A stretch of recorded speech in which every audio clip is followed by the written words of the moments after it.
Good morning everyone. মোৰ চেনেলৰ আন এটা ভিডিঅ'লৈ আপোনালোক সকলোকে স্বাগতম জনাইছোঁ আৰু আজি ৰাতিপুৱাই খবৰ পাইছোঁ যে আমাৰ ঘৰলৈ আলহী আহিব আৰু কোন আলহী কি কথা কি খোৱালো আপোনালোকে চাই থাককচোন ভিডিঅ'টো আলহী আহিব বুলি মোৰ গা একেবাৰে সাতখন আঠখন সেইকাৰণে হাঁহিলে লৰালৰিকৈ মই জলপানখিনি বনাই ল'লোঁ আৰু তাৰপিছত এওঁক পঠিয়ালোঁ এটা হাঁহ আনিবলৈ আৰু এওঁ বিচাৰি আনিলে এটা একদম ধুনীয়া তেলাল হাঁহ এয়া মাৰি বাচিবলৈ লৈছে আৰু আপোনালোকে এনেকৈ হাঁহ মাংস যে পুৰি দিলে এটা ধুনীয়া গোন্ধ আহে গোন্ধটো কেনেকুৱা পায় এওঁ হাঁহটো কটা মানে মই এইফালে মছলা ৰেডি কৰি ল'লোঁ আৰু মছলাত আছিলে 1 চামুচ জিৰা ধনিয়া আধা চামুচ গোটা চফ আৰু জিৰাটো আচলতে মোৰ পাউডাৰ ফৰ্মতে আছিলে কিন্তু মই এইখিনি গোটেইখিনি একেলগে মিলাই অকণমান গৰম পানী দি মিক্সিত এটা ফাইন পেষ্ট বনাই লওঁ লগতে আদা নহৰু দি দিওঁ আৰু এনেকৈ আপোনালোকে কেতিয়াবা বনাই চাবচোন খুব সহজ পদ্ধতিৰে হয় আৰু যিসকলে নতুনকৈ ৰান্ধিবলৈ আৰম্ভ কৰিছে তেওঁলোকৰ কাৰণে এইটো এটা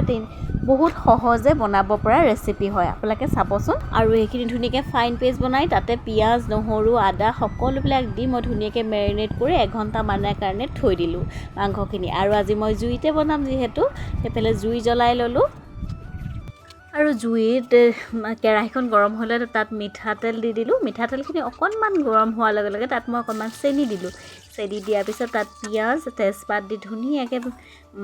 পিঁয়াজখিনি ৰঙা হোৱালৈকে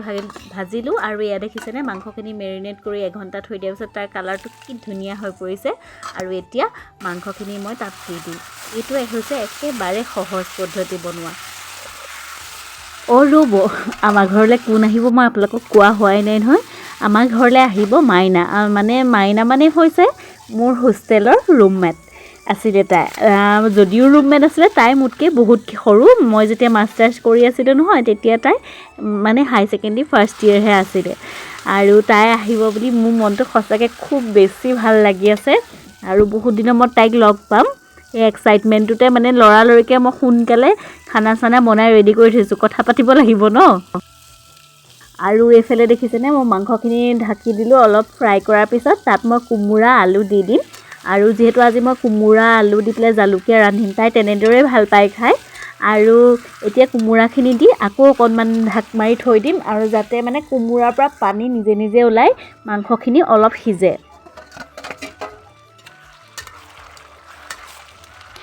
আৰু এয়া দেখিছেনে ধুনীয়াকৈ কোমোৰাৰ পৰা পানী ওলাই অলপকৈ মাংসখিনি সিজিছে আৰু কালাৰটো চাওক অকণমান মই ৰেড চিলি দিছিলোঁ গৰম মছলা দিছিলোঁ ক'বলৈ মই পাহৰিহে গৈছিলোঁ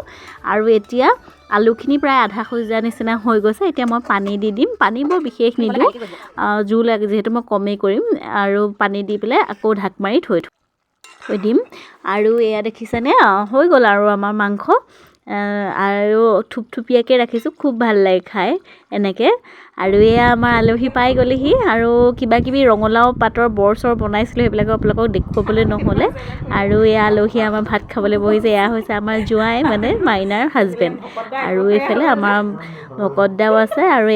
এওঁলোকক মই প্ৰথমতে খাবলৈ দি ল'লোঁ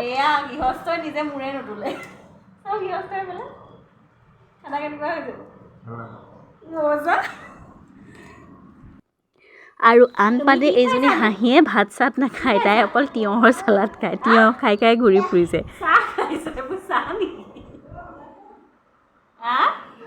তাৰপিছত আৰু আমি কথা পতাত বহিলোঁ ইমান কথা পাতিলোঁ শুলোঁ হাঁহিহঁতৰ লগত খেলিলে তাহাঁতি আৰু ফাইনেলি আবেলি হৈ গ'ল আৰু যাব হ'ল তাহাঁতি যাবলৈকে ওলালে সঁচাকৈ সময়টো আজি দিনটো কেনি যে পাৰ হৈ গ'ল নহয় একেবাৰে ধৰিবকৈ নোৱাৰিলোঁ আৰু ইয়াত তাহাঁতি গ'লগৈ আৰু আলহী দুলহী গ'ল আৰু সন্ধিয়াও লাগিলে ময়ো গাটো ধুই পেলাই এতিয়া অকণমান আৰাম কৰি বহিছোঁ কেতিয়াবা এনেকুৱা হয় ন ইমান কাম বনবোৰ থাকে হ'লেও এলাহ লাগে বহি থাকোঁ আজি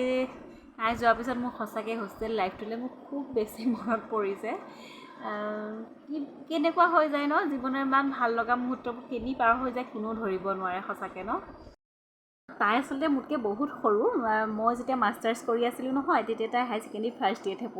পঢ়ি এডমিশ্যন ল'বলৈ আহিছে আৰু তাৰপিছত দুপৰীয়া আহি মই ক্লাছৰ পৰা আহি পেলাই দেখিছোঁ তাই বহি আছে লগতে খুৰীও আছে মানে মাইনাৰ মাকটো আছে যাব সময়ত মাইনাৰ মাকে মানে কৈ থৈ গৈছে তুমি আৰু থাকিবা নিজৰ বাই ভনী নিচিনাকৈ দুইজনী মিলিজুলি আৰু সৰু ছোৱালী আৰু তাইৰ লগত মানে কৰিবলগীয়া একোৱেই নাই আৰু বৰ মৰম লগা আছিলে তাই এতিয়া মৰম লগাবা মোক কোবাব নহ'লে ধৰি পেলাই মানে মাইনাৰ মাকে কৈ থৈ গৈছিলে হেৰি তোমাৰ নিজৰ ভণ্টি নিচিনা অকণমান চাবা মই বোলো ঠিক আছে বাৰু থাকি মই যিমানখিনি পাৰোঁ বাৰু তাইক চামেই আৰু তাইও নতুনকৈ হোষ্টেললৈ গৈছিলে আৰু সেইদিনাখন আমি ভাত পানী খাই ময়ে ভাত বনালোঁ বাৰু আমাৰ যিহেতু মই পিজিত নাছিলোঁ মই এনেকৈ মেচ কৰিয়ে আছিলোঁ ময়ে ভাত পানী বনালোঁ খালোঁ বোলো শুলোঁ ঠিক আছে ৰাতি 11মান বাজিছে আমাৰ মানে যিটো হোষ্টেলত আমি আছিলোঁ হোষ্টেলটো 3মহলীয়া আছিলে আৰু চবতকৈ একেবাৰে ওপৰ মহলত আমিয়ে আছিলোঁ 11মান বাজিছে হঠাৎ মানে একদম হুলস্থুল শুনিছোঁ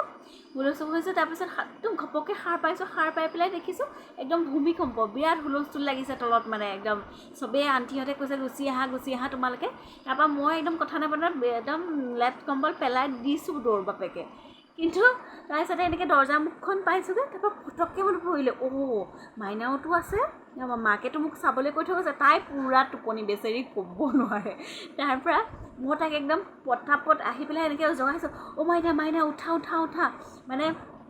ভূমিকম্প আহিছে বলে পলাব লাগে তাৰপিছত তাই মানে বেচেৰি ঘপককৈ সাৰ পাই পেলাই ভয়ে খালে নে কি এনে নাজানো মোৰ হাতটোতে ইমান জোৰকৈ চেপা মাৰি ধৰি চিঞৰ কেইটামান মাৰিলে হে এনেকৈ চিঞৰ মাৰিলে তাৰপিছত কি হ'ল মানে আণ্টিহঁতেতো চিঞৰবিলাক একদম ওপৰত চিঞৰ মাৰিছে তুলিছে মানে ভাবিছে কাৰোবাৰ কিবা এটা হৈছে মানুহ বাপেকে তললৈ যোৱাতকৈ চববোৰ একদম ধুককৈ ওপৰত আহি পেলাই আমাৰ ৰুম পাই গ'লে তাৰপিছত যে কি হ'ল তাৰপিছতে তাই মানে এনেকুৱা হৈছে তাই মোক এনেকৈ থাপ মাৰি ধৰিছিলে নহয় মই থাপ মাৰি ধৰোঁতে ময়ো বাপেকে দৌৰ মাৰিছোঁ দৌৰ মাৰোঁতে মানে কি হ'ল তেতিয়া তাই পৰি পেলাই বেচেৰি আঁঠুখন দুখ পালে বহুত দিনলৈ আঁঠুখন ক'লা পৰি থাকিলে আৰু মোক সদায় গালি পাৰি থাকে তাই সেই কথাটোক লৈ পেলাই আৰু মই আজি তাই থাকোঁতে আপোনালোকৰ লগত এই কথাবিলাক শ্বেয়াৰ কৰিম বুলি ভাবিছিলোঁ পিছে ইমান কথা পাতিলোঁ দুয়োজনীয়ে এইবোৰ কথা থাকিয়ে গ'ল তাই যোৱাৰ পিছত মোৰ মানে এই কথাটো খুব মনত পৰিছে আৰু তেনেকুৱা বহুত ঘটনা থাকিলে তাইৰ লগত আৰু আমি সম্পূৰ্ণ 2টা বছৰ একেলগে বাই ভনী নিচিনাকৈ থাকিলোঁ আৰু এতিয়া তাই বিয়া হৈ গ'ল যদিও মোক পাহৰি যোৱা নাই বাৰু মইহে কিছুমান ক্ষেত্ৰত মানে তাই ঘৰলৈ যোৱা বা কিবা কিবি ক্ষেত্ৰত হেমাহি হয় কিন্তু তাই মোক আজিলৈকে ওলাই কৰা নাই ঈশ্বৰক সদায় খাটো আমাৰ মৰমৰ এনাজৰীবোৰ যেন সদায় এনেদৰে বান্ধ খাই থাকে আৰু আজি আমাৰ ভিডিঅ'টো চাই আপোনালোকে কেনেকুৱা পালে এবাৰ কমেণ্ট কৰি জনাবলৈ নাপাহৰিব বাই